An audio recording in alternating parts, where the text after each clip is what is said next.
Hello，各位好嗎？我係 Danny，係加州 Sunnytown 地區中心嘅服務協調員。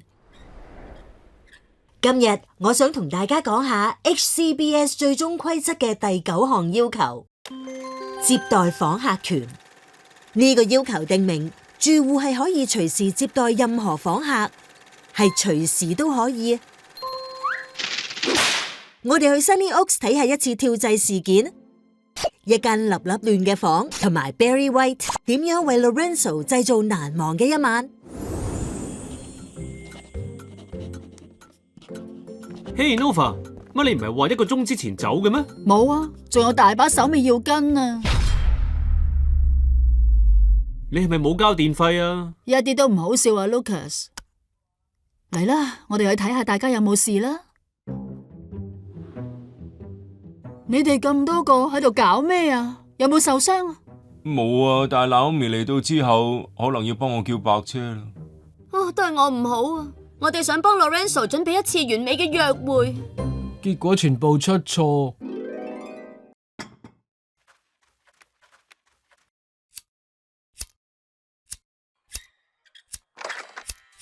有好多蠟燭喎，用唔用得明火㗎？為咗愛，有時都要破壞下規矩嘅，係氣氛啊！氣氛啱晒啊！哇，呢度有啲熱喎。我帶咗雪糕嚟啦！我本來帶咗雪糕嚟嘅。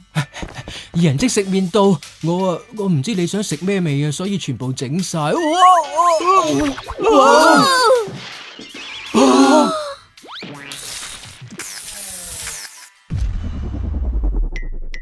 今次大件事啦。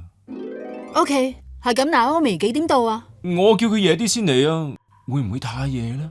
梗係唔會啦，你哋隨時都可以有訪客嚟噶。呢度係你哋嘅屋企。好啦，我哋要開始啦。Lucas， 睇下保險掣，其餘嘅人一齊執乾淨呢度。